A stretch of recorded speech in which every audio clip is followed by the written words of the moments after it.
we've got lots of answers to your questions. As always, feel free to add questions in the chat and we will get to as many as you have. Oh, Debbie Chen. Hello, Debbie. A couple of you asked about my background in Japanese flower arranging, ikebana, and because it's in how it relates to our quilting and good morning, Deborah. And so we're going to talk about that at the end because I feel like I'm just not so comfortable. So I'm going to jump in. Weeks is never comfortable talking about her background, but I was really encouraging this because I think the connection, to me, what's important isn't that it's her background. It's that you see how different parts of life connect to design and choices you make. It's not so much that I'm not comfortable talking about it, as much as that I find it boring when people talk about themselves. And I think it's... And I don't want to be a boring person. I think it's a very interesting discussion. So we'll get to that later. And so, oh, it's so great to see you all like chiming in. First of all, you guys have just blew us out of the water this month, figuratively and literally. The response to both the fabrics and Secret Agent has kept us up at night working, and also, you're really in 24 years, this is the biggest response we've ever had to anything in 24 years. And I think what's fun is your enthusiasm and energy feeds us too. So the pictures. Can we talk about the pictures? Well, the pictures are fantastic of your receiving your envelopes, of you're already into it, and the trench coats, the flashlights. What's so hard for us is holding. Oh, we have so much to share. We're so excited about things that have to wait until January 1st, but believe me, all this energy you're putting into it already is fueling it. And the problem is that, and those of you who know us well can imagine this, is then it's like you feed us and then we want to do more, and then suddenly it's 1 o'clock in the morning and like, we really need to go to bed. Well, you have a class to teach tomorrow. And Weeks is very good at reminding me that it's 10 o'clock, Bill. Don't talk about this anymore now. I will stay up too long. I know. I know. It's great. We're all excited. So let's get to... Thank you so much. There was actually, it's funny because Marie Black said, hope we don't blow up the internet. We actually had to change our subscription for how many credit cards we can process in a month because it was so crazy. So thank you. Really, we just can't tell you. It's been a rough few years for small businesses and us changing the way that we work and operate, and it's just been so lovely. Yeah, so it's been great. So let's get into... So the first thing I want to say is that I feel like sometimes we can't remember what we've told you and what we haven't told you. And I think I know we've told you that Secret Agent is going to be unlike our other quiltalongs. However, one of the things that we've learned this year because we're learning as we go, is that we really are trying to make an experience that's unlike anything you've ever had before, and that is totally immersive. So if you are new to Modern Quilt Studio and you haven't done one of our quiltalongs, and you log on January 1st, you're going to be like, what the heck is this? Yeah, so. But one of the things that is also different about it will look different.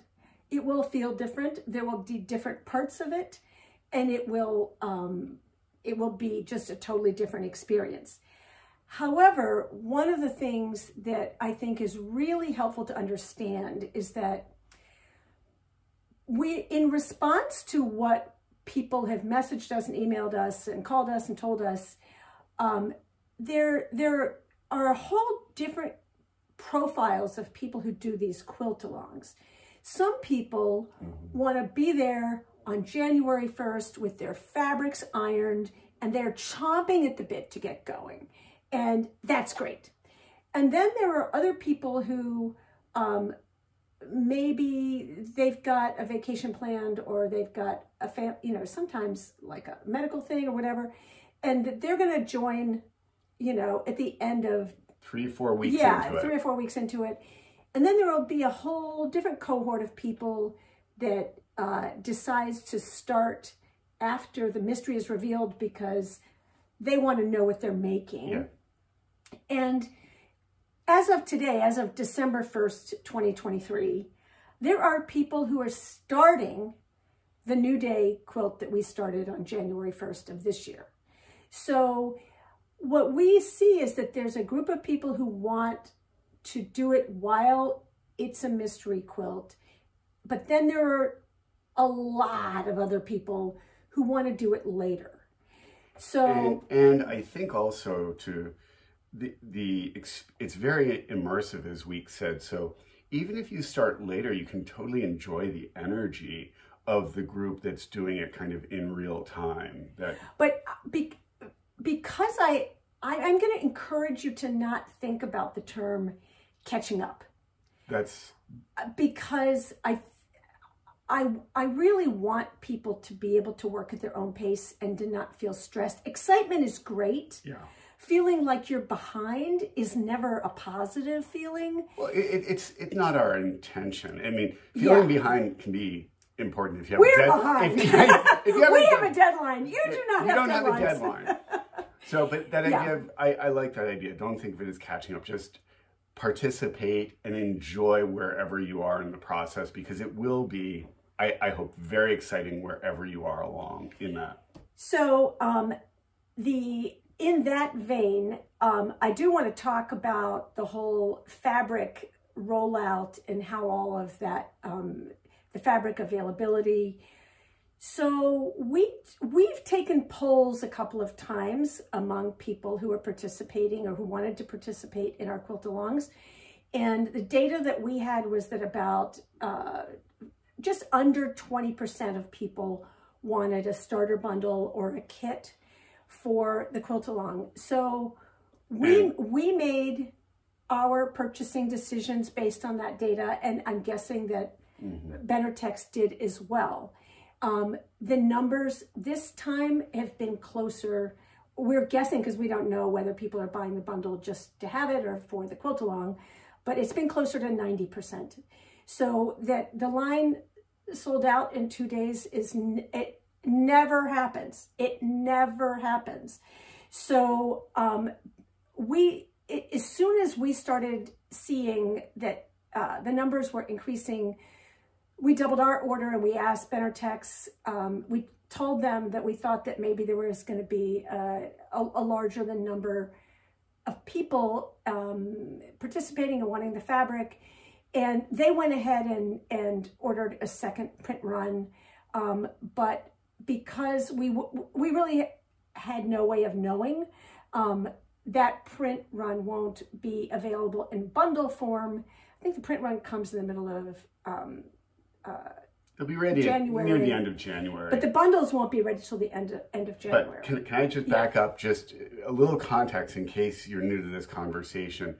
We made fat quarter bundles of our transparency fabric that work really well with this quilt-along.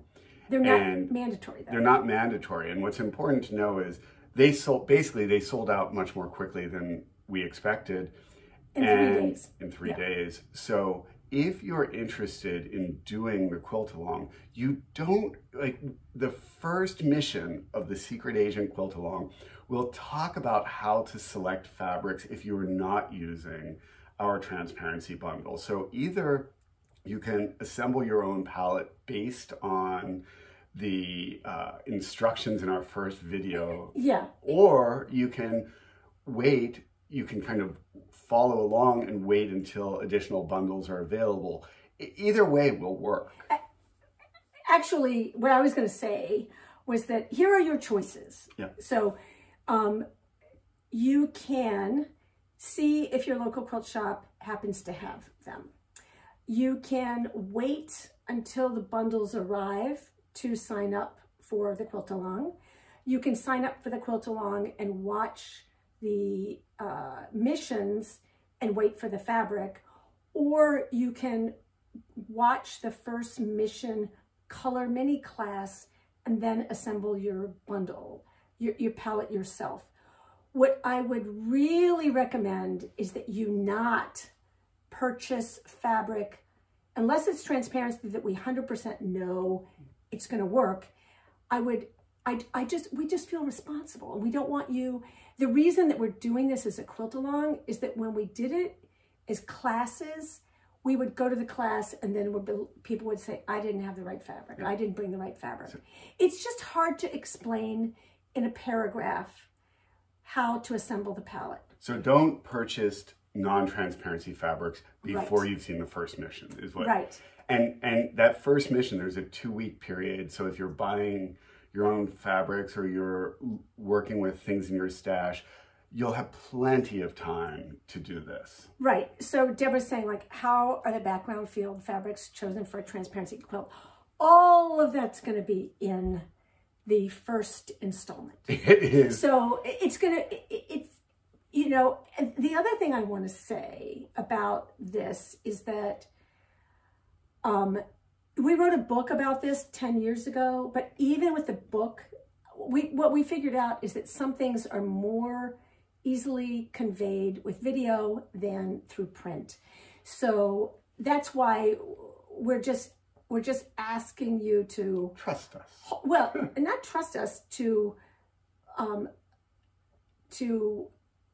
all will be revealed and explained in a coherent way in that January 1st color mini class. So it's not the case, because I know from all these other quilt-alongs that you may have the expectation that come January 1st, we're going to be, okay, now cut 87, 3-inch squares and 27, triangles, and that you're going to jump right into sewing. And this, if you want to learn this technique, we got to go through the color education process, so you can understand what we're doing. Yeah, it'll help you understand what we're doing, and it will also help you understand what's happening throughout the mystery quilt, because it is a mystery. Things will be revealed bit by bit. So, but we're really excited about it. There's lots of paths forward. Yeah, so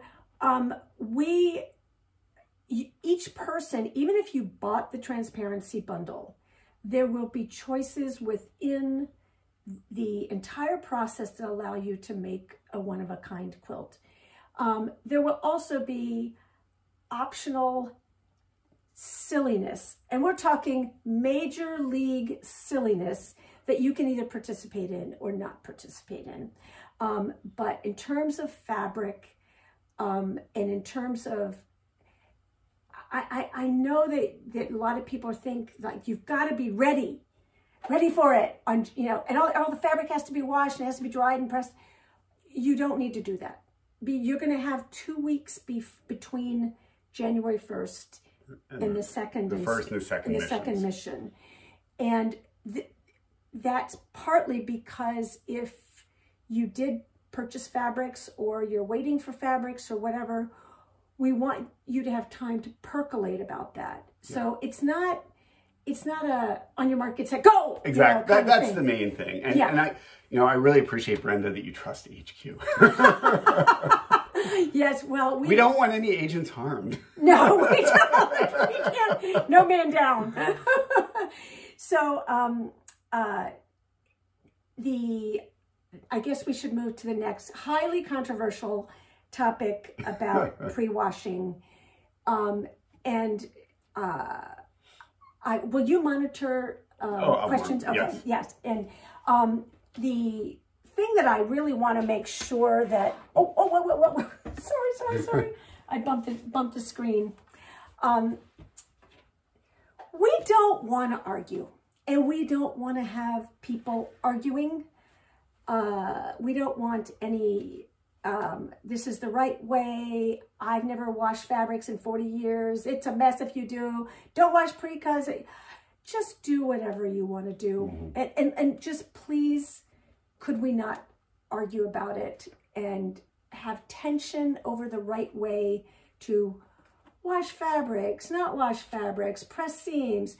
Our whole vibe on our events is that, you know, it makes no difference to us. You know, you're the only person who it's going to affect. So we have a video on our YouTube channel that explains why we pre-wash and how we pre-wash. For us, it's not just the shrinking part of it. It's also the finishing agents that are formaldehyde related that we don't want to be breathing. We don't want to be touching. We're spending a lot of time with this fabric. And we would prefer to have, like, the Cotton Council says that 60% of those formaldehyde agents are washed off with a pre-wash. So that's easy for us. That matters to us. If it doesn't matter to you, and also starching, best press.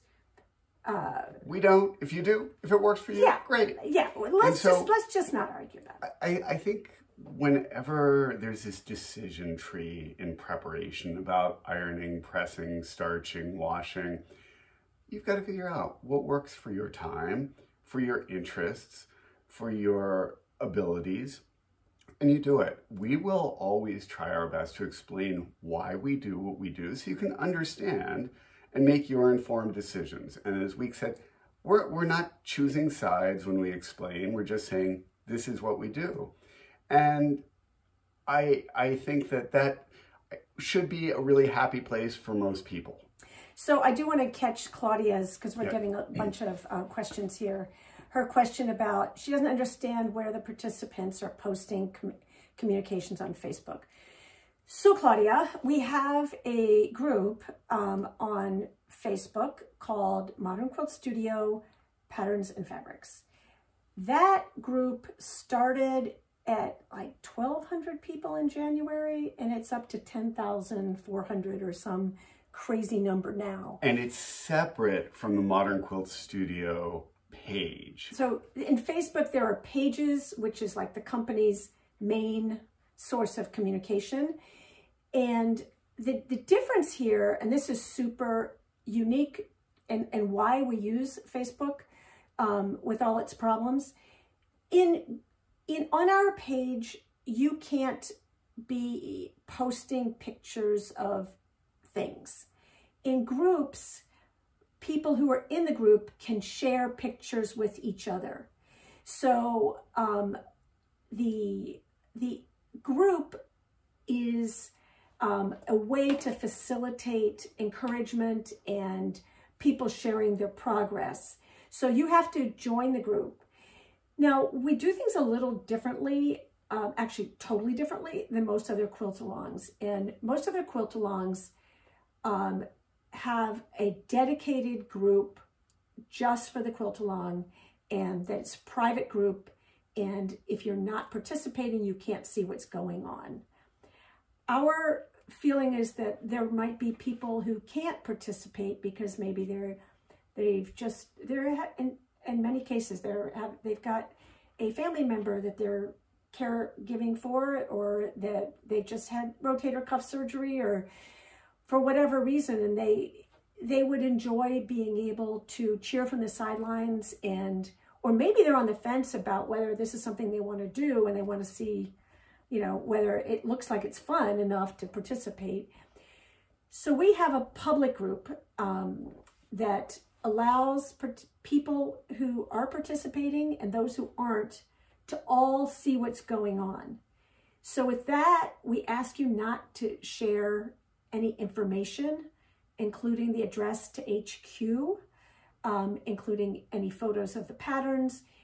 You can share pictures of your own progress, your own sewing. We ask you not to promote other businesses on our page.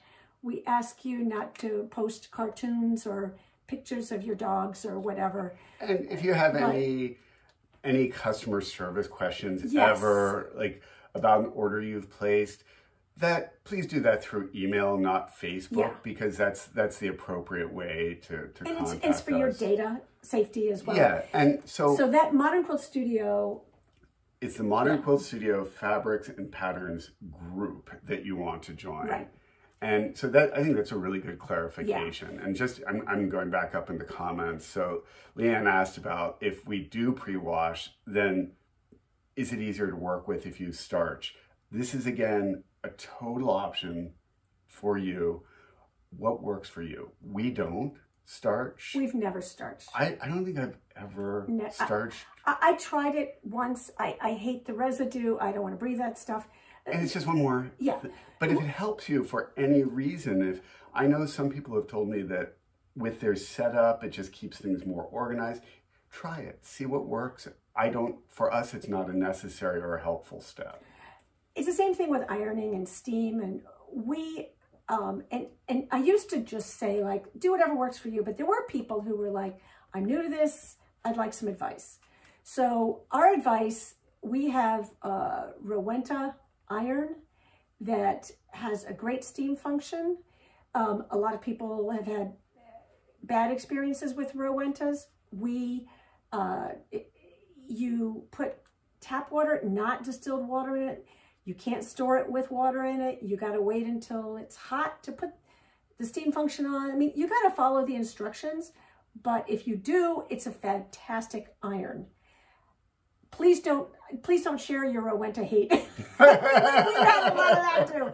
That's our method, and that steam works in this. It performs the same job for us as starch does.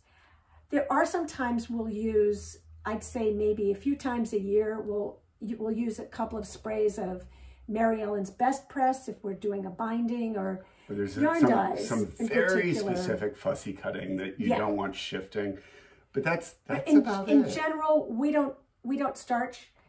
But I think that everybody just has really different feelings about this. But your iron and whether or not you use steam and all of that will play a role in how stiff your fabric becomes. And so you might want to experiment. Okay.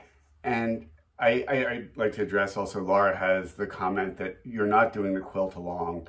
And so no problem. If you're not doing it, one thing I do want to say during these discussions, like a big chunk that we're going to talk about today won't have anything to do with the secret agent. So when we're doing a quilt along, it will always be kind of an emphasis, but there's going to be a lot of other discussion mixed in. The other thing is that there are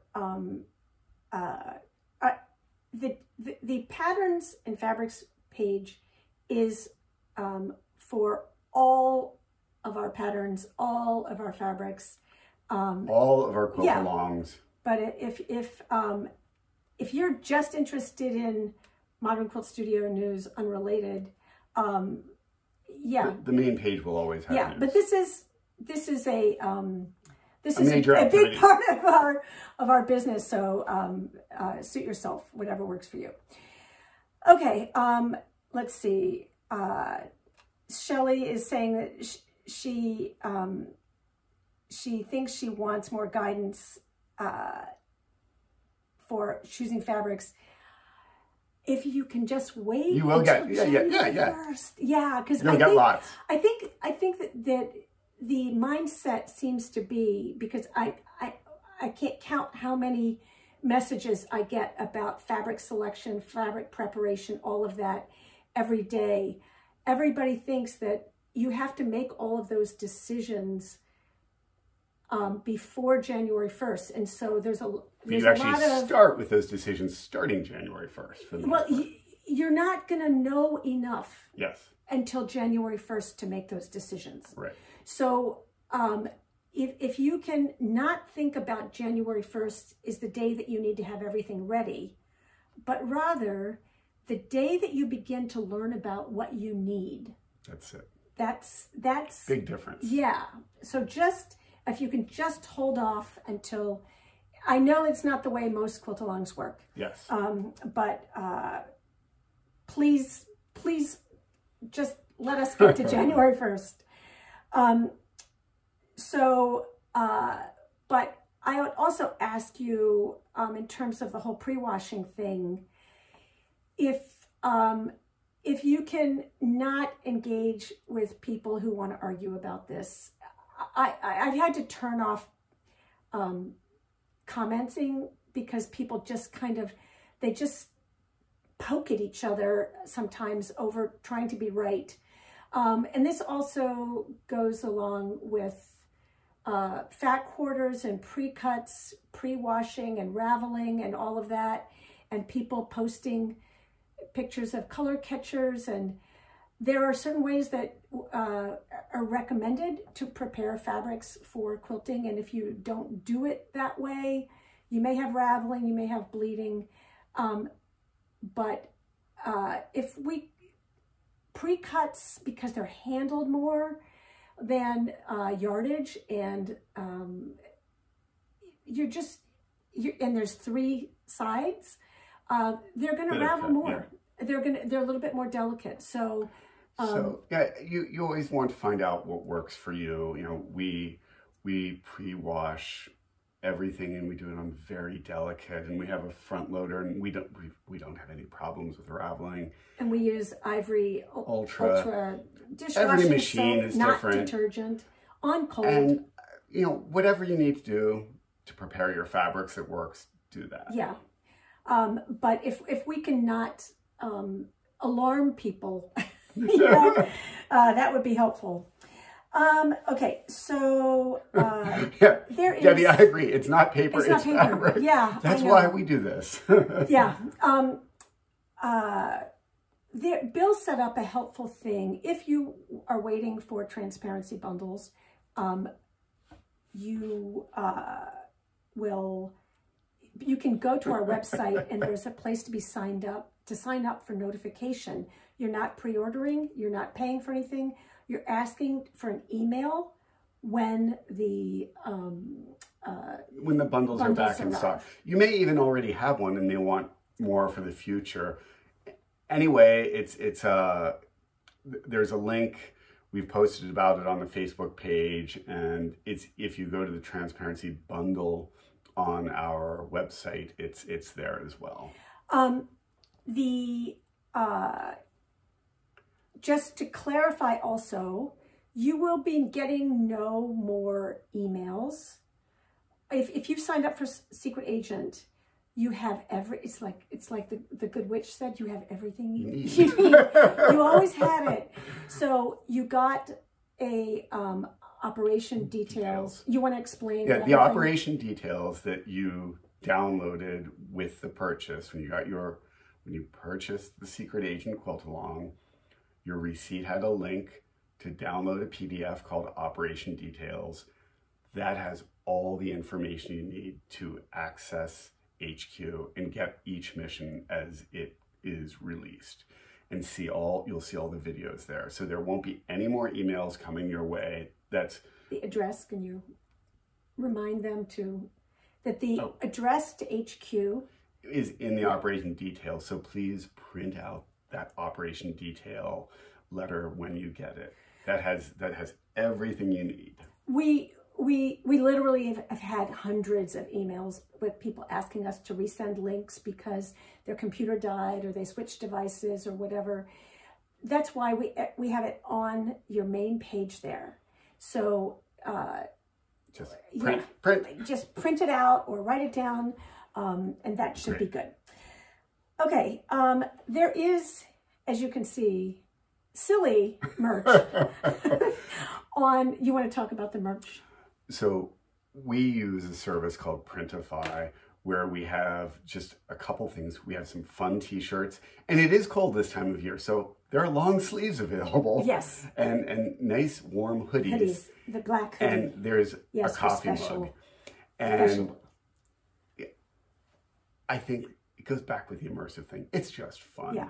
So all of these items are created and shipped by a different company. we just basically set it up. So if there are ever any issues or you have questions about that merchandise, you can, the contact information is where you order through Printify. So are there any other I think we're good. Transparency slash, okay, so hold on. Let me show you, like, we still have yardage. Okay, so this is the line. And this fabric right here disappeared first because... Well, it's sold out. It's sold out, yes, first. Because it's in the kits for the Frame of Mind quilt. We have kits. Yes. Of this quilt called Frame of Mind, and it used up a lot of that dark gray kind of charcoal fabric. Yeah. And so that's part of the reason the transparency bundles ran out early. But we do have, and these kits have all the beautiful fabrics in them, along with the pattern. So they pre-cut these, so then they ran out of the charcoal early. All right. So the other thing that we've been doing is restocking our palettes of the month. Do you want to talk about that? So those of you who followed along, was it 2022 already? 2022, yeah. Where we released a different bundle of 10 solids each month that were really meant to be kind of a one and done for that month, but people loved them and kept ordering them, and we decided to make them a permanent part of our offerings. But we totally ran out. And so we couldn't keep them in stock. We couldn't keep them in stock. They are, I think half of them are replenished right now. The next, another the next couple weeks. 6 of them will be up in the next couple weeks. So those are the palettes of the month, January through December. And they're really nice. The other thing that we also have back in stock are the swatch cards. These are the Superior Solids swatch cards. And we love these because they have, you can lift up, it's actual a fabric that you can kind of drape over whatever you're looking at to be able to audition. What's helpful is about the swatch cards is that, and there are lots of manufacturers that have them, but is that it helps you be able to make decisions at home. Those are, prints typically have a short shelf life of less than a year in some cases. Less than 6 months in some cases. Whereas typically solids are evergreen and they're maintained at least for several years. And I did talk to Benartex recently, and they do not have, they may re-merchandise the solids, but they do not plan to change the colors anytime they're happy soon. with them. So then the other thing that we've got back in stock is the big box of 100. I'm going to open that. And so this is all 100 colors of the Superior Solids. So there was... One fat quarter each. One fat quarter each. So a lot of people order the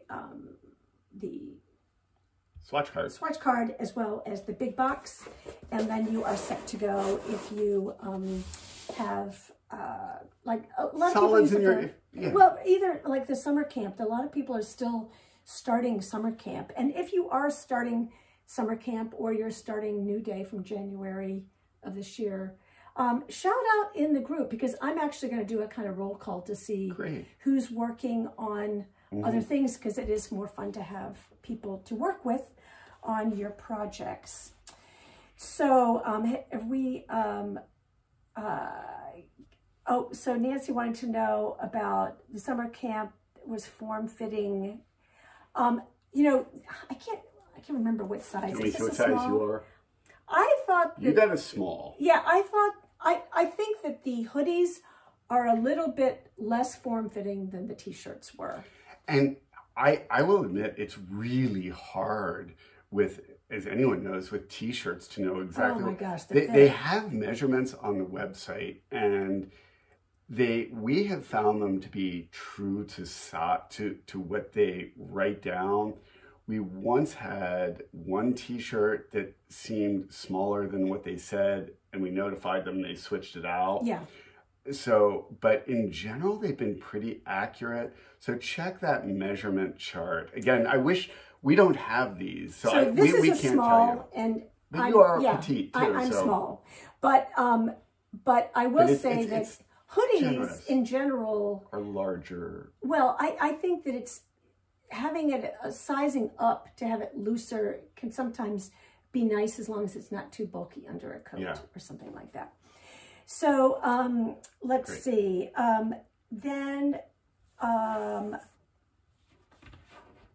Let's see. What else do we have to? We have to talk about.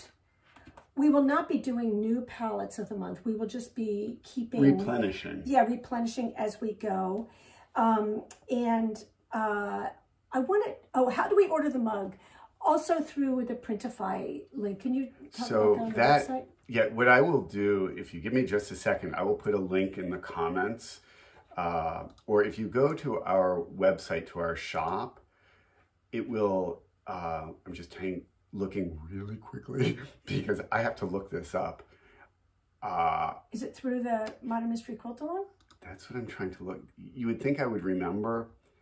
I think it is... Or HQ. Through HQ. It's through HQ, but I think what I will do is I will update a link on our website for that merchandise to make it Actually, clear. you know what? Let's even do one better. Let's make a link through our Facebook page. Yeah, we'll do that. So we'll post a link later for people. So I'm laughing, Karen, with the question of how do we order it, and lots of people have, and I just realized I don't know how they got there. We ordered them. We ordered them too. So I just ordered forget right now. We've been so busy. Yeah. So there are clearly links already on Facebook on our page, but I will look that up. So and we will post a link on the Facebook main page for ordering the mugs or t-shirts or whatever. The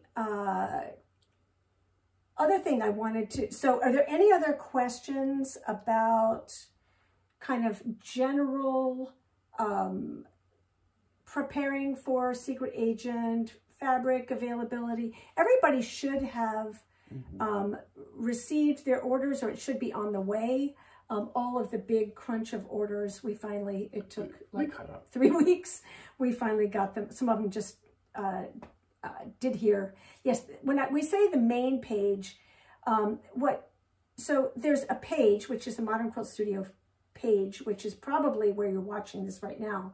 And then there's a group, and the group is a subset of Modern Quilt Studio. Modern Quilt Studio Fabrics and Patterns group, which is a subset. Right. So we will put in the main Facebook, Modern Quilt Studio Facebook page, a link to the Printify where you can order merchandise. I don't really follow your question, Valerie, about when you say not, can you say? I'm not sure. Yes, patterns and fabrics. That is where people exchange information. General Modern Quilt Studio information is through the main page. Yes. So there's the group. It gets a little confusing. It should be pretty clear. The group is where you share information with each other, and we talk about specific events or quiltalongs, that kind of thing. The page is where it's kind of like a one-way street. Yeah. Okay, Valerie, it's all clear. Great. Yeah. Okay, good. So then we are going to talk a little bit about this concept of finishing strong, because I think it's really tied to your creativity and your well-being and your mental health when it comes to, quilting. And part of it is that taking a pause at the end of the year, rather than waiting to set like a bunch of goals in January, we like to encourage people to figure out what you can do in December to help you start off your year in a positive way and to do concrete things or make concrete changes that are going to remove the obstacles from your creativity and your, so it's all fun, that there isn't stress related to it. And that idea of finishing strong can sometimes be something physical, like tidying up, but it can also be just taking an hour to think through what did you get the most enjoyment from this year, so you can try that again. Or, you know, are you, I think sometimes in life, you want projects that push you to learn new things, and there are times in life where you want something that you don't have to think about at all and just kind of go on autopilot. But a little time for reflecting helps finish strong, I think. And I think also I said in my Craftsy class that you need 3 things, I think, to be creative. You need the time to do it, you need the space to do it, the physical space, and then you need the space in your head. And if you can do a check at the end of the year on those 3 things and figure out, you know, if your sewing space, for example, and nobody's, there's no judgment here. It's totally wanting to support you. But if your sewing space isn't someplace that feeds your creativity, we would encourage you to make some changes so it does, because that's really, if you walk into your sewing space and it just feels overwhelming or cluttered or whatever, if you can purge projects that are bringing you down, purge fabrics you're not going to use. And I also want to say with sewing space, we're not talking about, oh, I need an extra room. For some people, their sewing space is the kitchen table. You know, you're in a small apartment, that's the one space.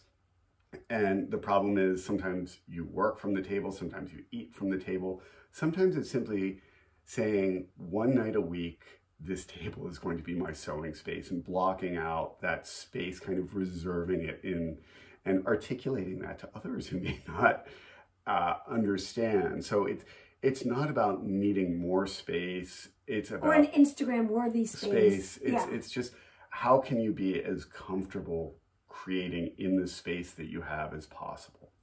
And Patricia's question about figuring out what to do with scraps.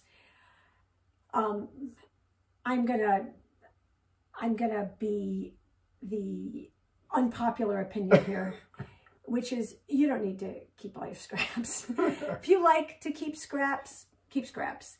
We tend to keep things that are kind of, you know, I mean, I guess it depends on the fabric. If it's Liberty, we do keep kind of little scraps, but in general, if it's kind of less than like 6 by 8 or whatever, I don't want to cut things into 2-inch strips.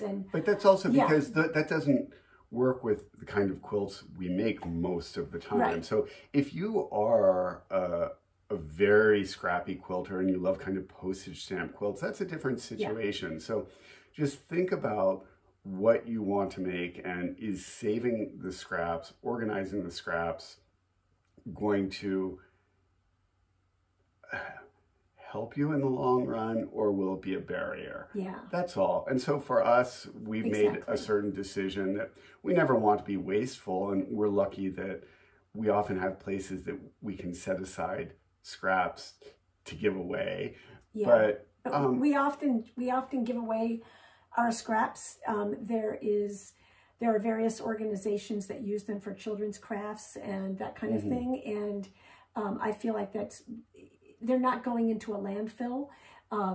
But I don't want to cut up a whole bunch, hundreds and hundreds of 2-inch strips and then figure out what I'm going to do with them. But if you love to do that, do that. Then for some people, the organization is half the joy. And then in that case, go for it. Like, have fun organizing. But I think it does come down to figuring out, like, just because everybody is doing, you know, paper piecing doesn't mean you have to do paper piecing. And if you started a paper piecing project and you don't enjoy it anymore, you know, either offer it to somebody else to finish, or you can just throw it away. And you can. And I will say, I have done that. I remember early on when I discovered paper piecing, I thought, oh, this is insane detail. This is going to be fun. I designed a bunch of things. I started making them. And then I realized, you know what? I'm not enjoying this. Yeah. It was just not for me. And I purged it all. And I invested a lot of time because I designed some very unique things, and getting rid of them made my load a lot lighter. Yeah, and Jackie, I think you're absolutely right. There are people who are on low budgets who would love to have scraps, or people who do charity quilts. But I think that I think most of us overestimate how many of those we're going to be able to do. And then what I've seen happen with a lot of quilters is then they set themselves up by thinking that they're going to be able to do all of that, and then they're realizing that their interests are elsewhere, and then they feel burdened by it. So the stash, and the whole goal of the stash is to inspire you, and you know, these projects are supposed to be a joyful time in your day. Mm-hmm. And in some cases it can get out of hand for some people, and then they feel guilty because they've spent money on this, or they've... Right. And then maybe they can share that, as you're saying, you can, if there is someone with whom you can share what you don't need, then you're spreading that joy of quilting, because we have all invested a lot of money in our stashes. So you want it to be useful, but don't think that it has to be always useful to you. It may be useful to someone else as well. Or that you need to spend a lot of time and energy that you'd rather be quilting, looking for somebody to take these scraps off your hands. Because, you know, I feel so strongly about this because I was in Denver. I think it was in Denver. Yeah. And teaching. No, it was somewhere else in Colorado. At any rate, I was teaching a Rediscovering Your Stash class. I walked into the class, and it was 5 minutes before, and I said, "So how's everybody doing?" And this one woman said, "I feel ashamed." And she said, "Just packing for this class, I just feel so ashamed." And, you know, she was just being really rough on herself about having purchased fabric she hadn't used, and she didn't know how to use. And she just said she had too much, and she felt overwhelmed by it. And that's the last thing we want. So this whole idea of finishing strong is, you know, we want you, whether it's, you know, it's space in your head, or space in your day, or you know, space in the box that you use for your fabrics. We just want to support you in preparing for a new year of creativity, so you can get all the joy you possibly can out of this. We know from your comments and emails and phone calls and things that many of you are caregivers, many of you have stressful jobs, many of you have special needs children, or health problems, or whatever. And we just want to sort of take this little time to pause and say, we want to give you encouragement in not losing your you know, a fun hobby that has brought you joy and that brings us joy. So and I'm glad that it resonates for many of you. Yeah. And one thing I'd like to do, because I think we've got the idea of finishing strong, and I'm going to encourage you to talk about your ikebana before the hour disappears. Oh, okay. Because I think this is... All right. Yeah, so you can, if you're not interested, because if you're not interested in Secret Agent, you're definitely not interested in this.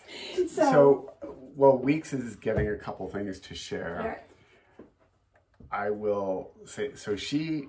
please don't share okay. that. Okay. No. Okay. No, you go ahead. So the question, yes, Giving yourself permission to purge stuff is so wonderful. Yes, and I'm trying to big time give you permission to purge stuff.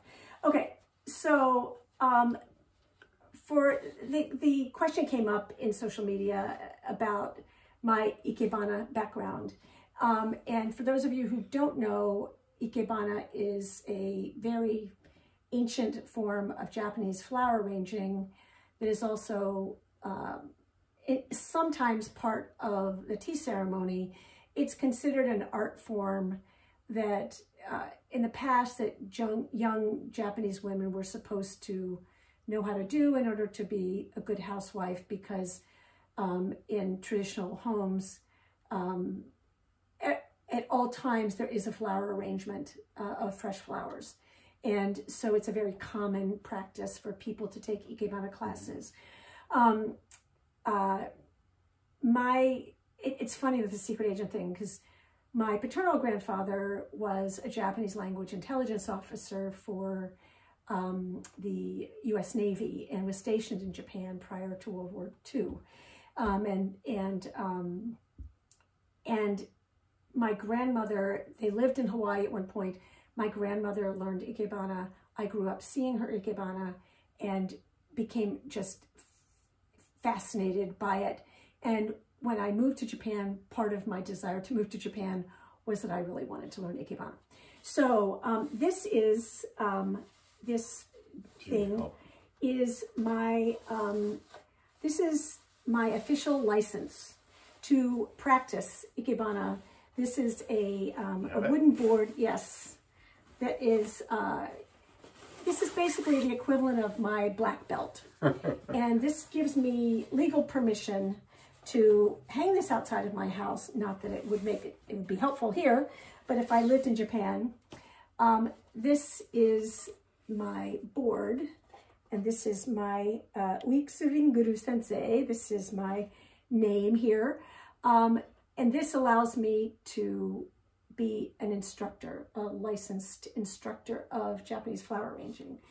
And it took me 3 years of weekly classes and monthly competitions and a certain number of exhibitions in order to be able to, this is a very, it's like the martial arts. It's highly structured and highly disciplined. And I am the first person in the history of this school to, first non-Japanese person to receive this. So this is like a super big deal to me. But when I went there, hold on, I was not a quilter when I went to Japan. And I knew about the traditional Japanese flower arrangements that my grandmother did. And they were typically, I'm trying to look at some examples. That's pretty traditional.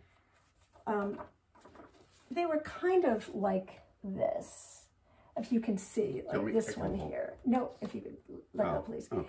So you can see there's a vase, there's a few stems, and the proportions are highly prescribed. So the length of the stem, here's an example. Well, hold on. Do it this way. There you go.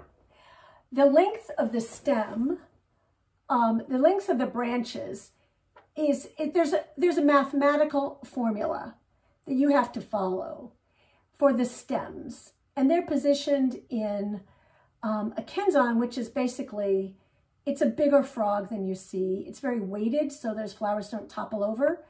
But you can see in this is the magazine for my quilting school, or my quilting school, ikebana school.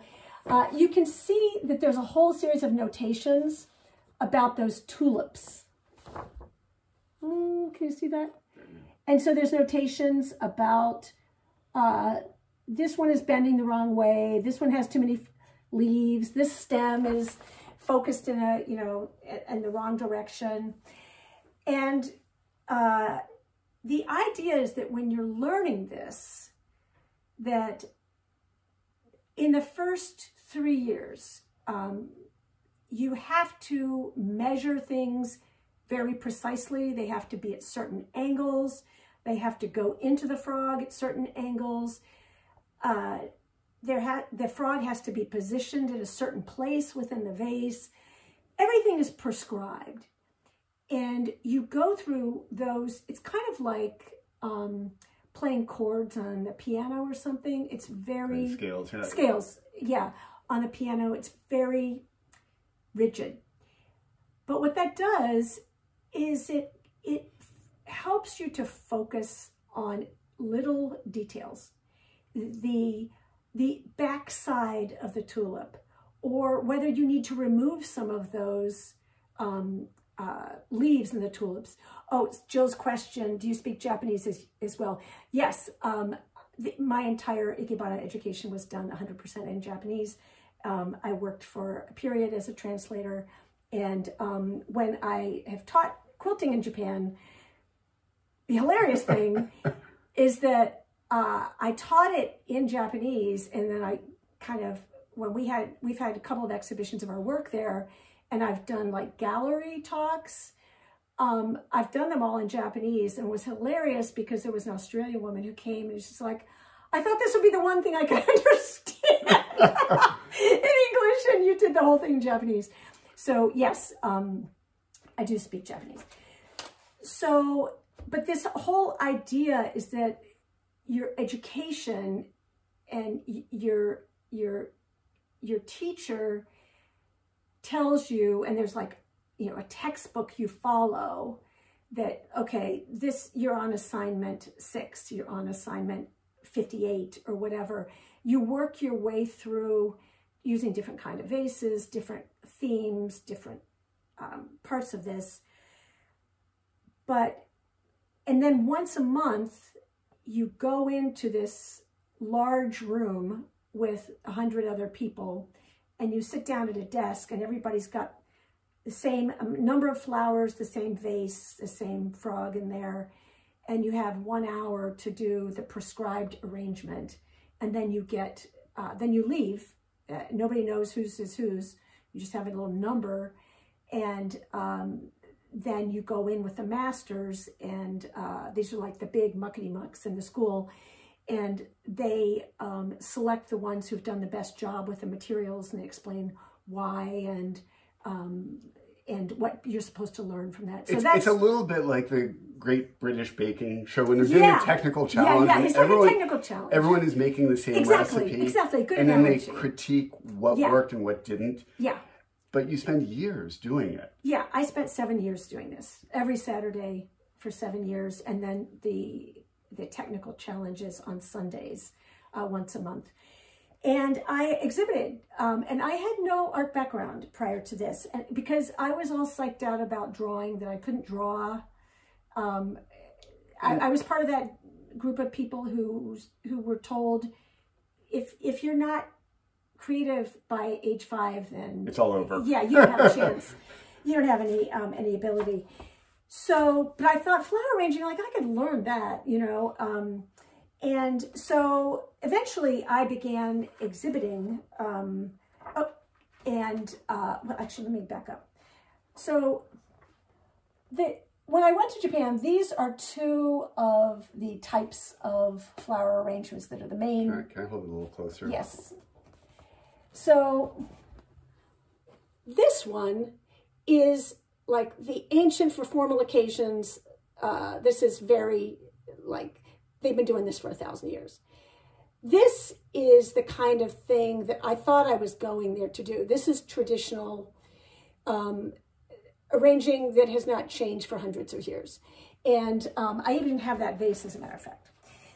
But then when I got there, I realized that there was this other type of, there was another branch. So there was that super formal stuff, and then there was the formal stuff, and then there was something called freestyle. And freestyle involved arrangements like this that I found so captivating. And The idea is that you go through your 3 years of this highly disciplined thing, and you start to see the materials in a new way, and you start to look for details, and you start to understand how everything works together and nothing is superfluous.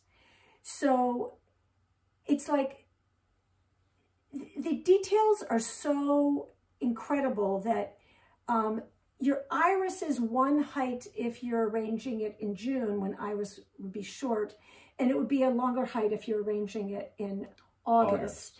And if you're arranging it, you know, in late August, you would actually rip the leaves to mimic the way that bugs would be eating the leaves at that time of year. I mean, this is how detailed this stuff is. So... And I want to just quickly jump in that I think a lot of you probably already see these connections, but this level of detail and we both studied different things, but with the ikebana, that awareness of the importance of every detail working towards the whole is very much what's helped inform Weeks' approach to quilting. And even we were talking this morning, even as we work on the Secret Agent Quiltalong, we're both aware that the way the information is presented, the aesthetics, the experiential aspects are kind of like ikebana. Every part of it contributes to the whole. And so when I decided to start quilting, so then the freestyle, I became much more interested in that, and I began exhibiting. So this is one, I just found this, a bunch of mine have been published, but this was one of my arrangements.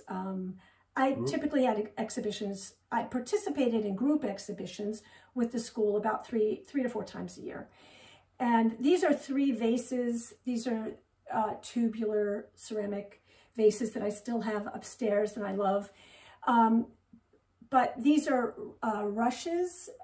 Those green stems are rush stems.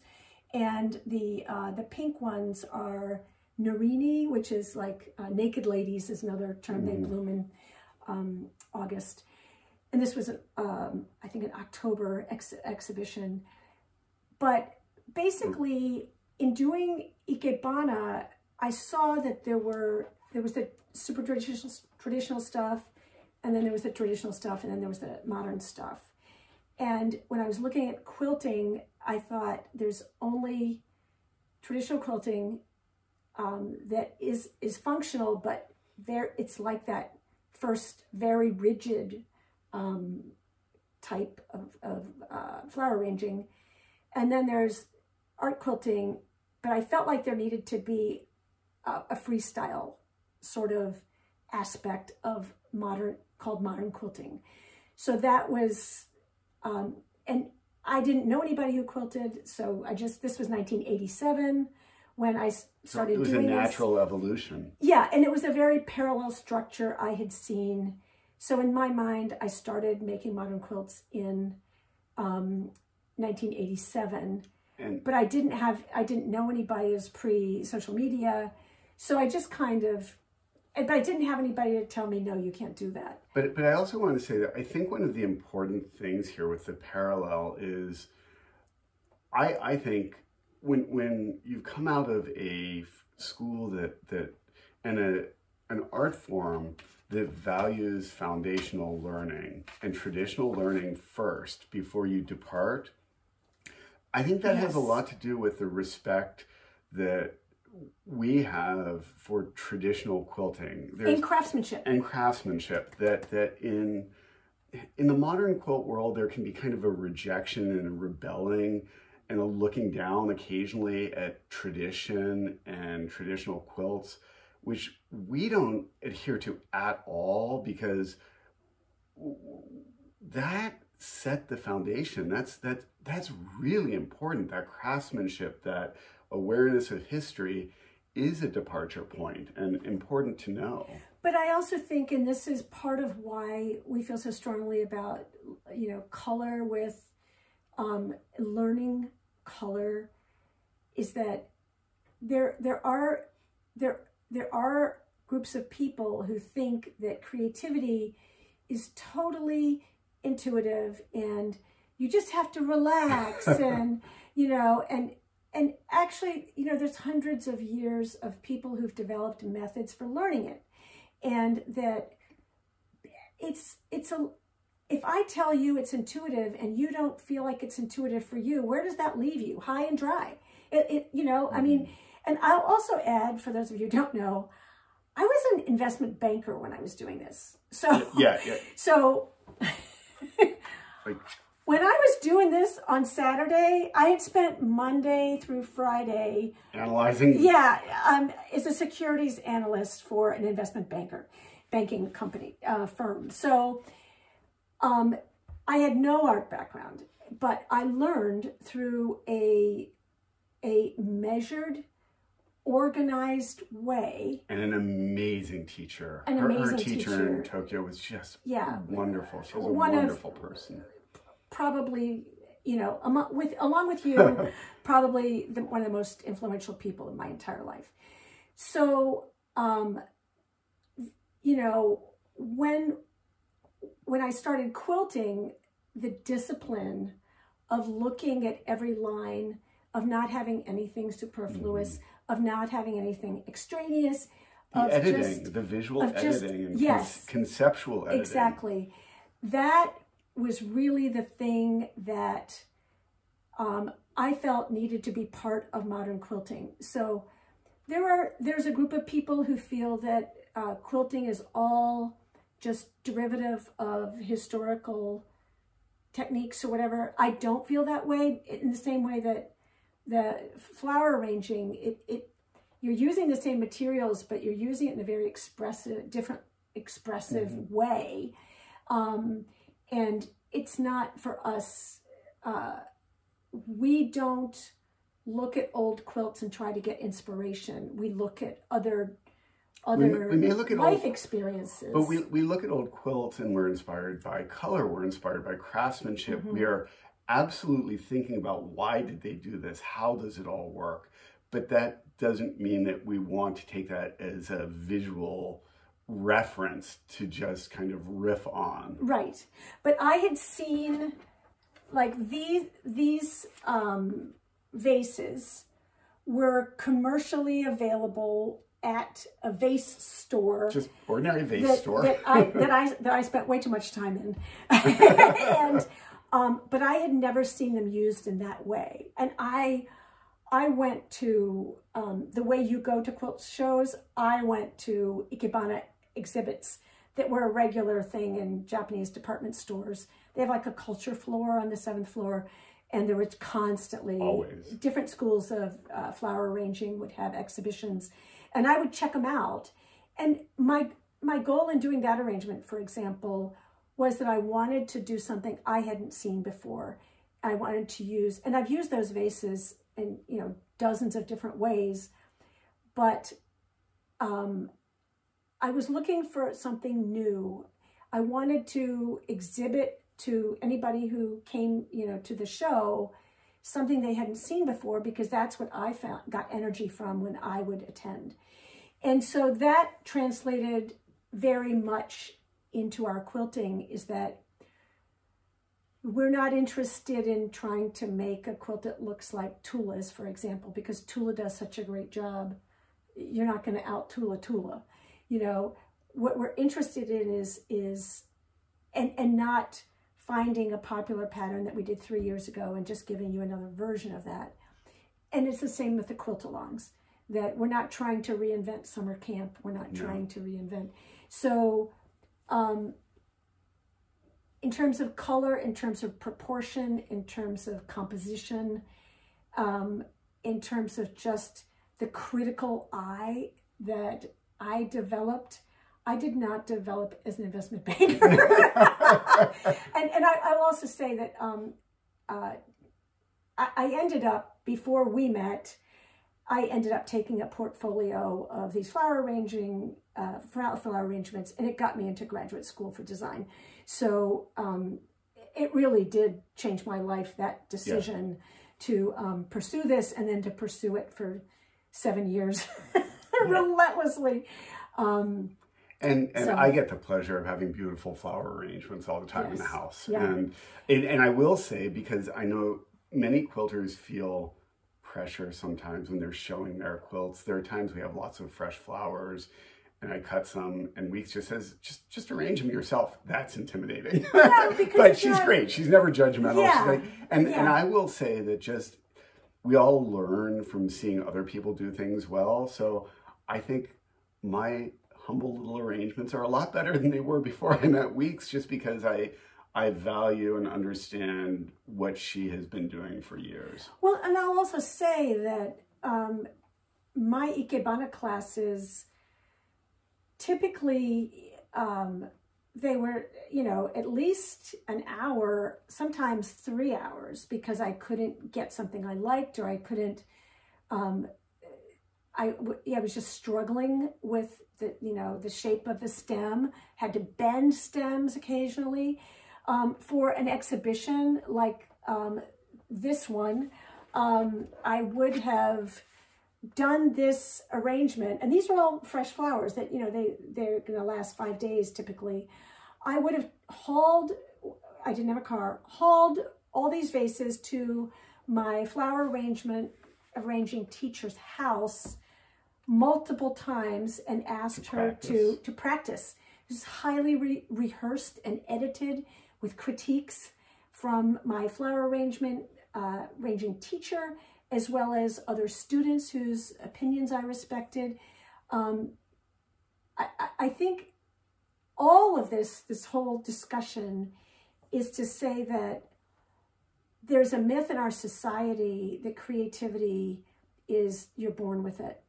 And I am the epitome of somebody who came to it later in life and didn't have the confidence in my 20s until I started doing this and gained confidence and thought, well, maybe I can learn this. And so the whole point is that we can all grow, and we can at any age, and we can all learn, and that it might be intuitive for 0.5% of the population, but for the rest of us chumps, we have to work at it. We have to work at it, and education and ongoing education and discussion will help you grow. It will. And I love seeing, Kathy, your comment that in your field of professional counseling, you see the parallels here of the importance of history and best practices. And I think learning from other people. This is one of the reasons when Weeks and I were talking about this, she's like, no one wants to hear this. And I said, actually they do, because it is about kind of cross-training. It's about finding those parallels in your life, which may be very different for each person. But I think they all exist. I think they all make us better quilters. Well, I think I'm still I once pointed out in a slide in a lecture that there was a quilt and there was one of our foster kittens in the picture. And I pointed out, oh, that was one of our foster kittens, and yes. Here's the quilt. And I got feedback, that I don't want to hear about your foster kittens, and it was kind of like, okay, I really need to stay in my lane. She was grumpy then. She woke up I was like, oh, geez, I'm not going to talk about ikebana. They didn't even want to see the kitten, and the kitten was adorable. That's a them problem. Yeah. So anyway, I hope that this will encourage you to realize that we get a lot of people who are just like, I'm not good with color, I'm not creative. And a lot of that is a narrative that is in your head, because creativity can be learned and practiced. It's a practice. And it's not instant. And every now and then someone will ask Weeks, could you teach a weekend workshop in ikebana? And she's like, it takes years. I mean, it's very hard. People often want a shortcut. Yeah. And whether it's in making quilts or doing ikebana, it's just chipping away little bit by little bit, learning things and not looking for those quick answers. Or shortcuts or gizmos or whatever. It's just time and wanting to grow in that direction. But I also think that seeing I hope you can see sort of just the cleanness and intention in the lines. I've got hundreds and hundreds of pictures of flower arrangements. I just happened to see that one, come across it first in one of these magazines. But that those compositions, that developing a critical eye, whether it's in your quilting or whether it's in hobby, watercolor, painting, or drawing, or your baking, or whatever, that all of those feed your creativity and are to be celebrated and encouraged, and you can grow. So with that, yes, we're going to hope that you have a strong finish to your 2023, and we can't wait for 2024. We also just thank you so sincerely for your support and enthusiasm and encouragement. And patience. And patience. And checking your spam folders. It's been a very challenging few years for us, and this year has just been a wonderful surprise for us, and we have so much planned for you. So we know that not everybody's going to do everything, but we hope you'll have fun with this. Take care, and thanks for being January along. 1st. It's right around the corner. Take care, everyone.